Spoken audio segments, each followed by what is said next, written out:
ईद के मौके पर उत्तरी इजराइल बॉर्डर पर हिजबुल्लाह के हमलों में अचानक से कमी आ गई थी, या यूं कहें कि उत्तरी फ्रंट पर हिजबुल्लाह लगातार 2 दिनों तक शांत बैठा रहा। लेकिन इन 2 दिनों में उसने अंदर ही अंदर वो कारनामा कर दिखाया जिसके बारे में इजराइल ने कभी सोचा भी नहीं था।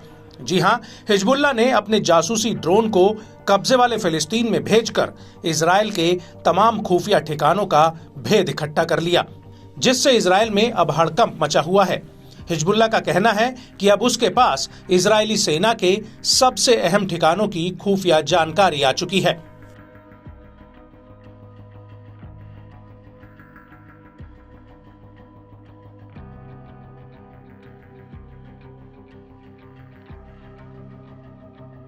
लेकिन इस सब के बीच एक बार फिर उत्तरी इजराइल बॉर्डर हिजबुल्लाह के हमलों से दहल उठा है। पिछले 2 दिनों से जो सन्नाटा यहां पसरा हुआ था, अब वो भारी तबाही में तब्दील हो गया है।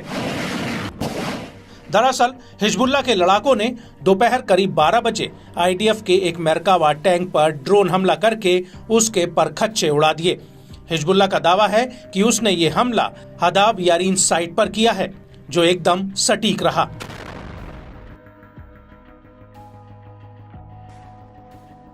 इसके बाद हिजबुल्लाह ने नेवेजीव में आईडीएफ की 111वीं बटालियन की एक पोजीशन पर ड्रोन का एक जत्था फायर कर दिया, जिसमें इजराइल के कई अधिकारी और जवानों के चपेट में आने की खबर है। हिजबुल्लाह का यह भी कहना है कि उसका यह हमला एकदम सटीक रहा।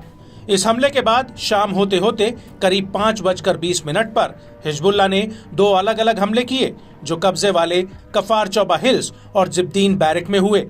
हिजबुल्लाह के मुताबिक उसने यहां पर अल रामथा चौकी पर रॉकेट और गोला बारूद से हमला किया है, और इस हमले को लेकर हिजबुल्लाह ने दावा किया कि उसके ये हमले एकदम सटीक रहे।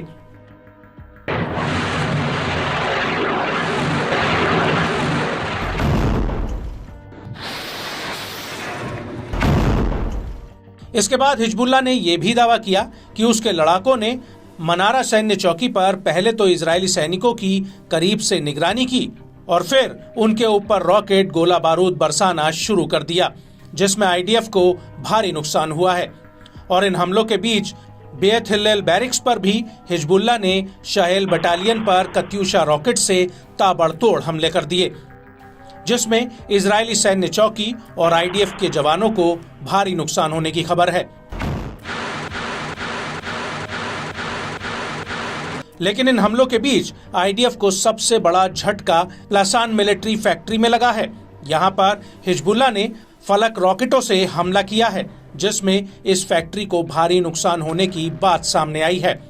बड़ी बात यह है कि इस फैक्ट्री में इजरायली सैन्य वाहनों के लिए विशेष हथियार बनाए जा रहे थे, और ऐसे में हिजबुल्लाह का इस हथियार फैक्ट्री पर हमला करना आईडीएफ के लिए एक बहुत बड़ा झटका साबित हो सकता है, क्योंकि अगर इस फैक्ट्री का ऑपरेशन प्रभावित होता है तो आईडीएफ को हथियारों की सप्लाई भी ठप हो सकती है, जिसका सीधा असर युद्ध में नजर आ सकता है।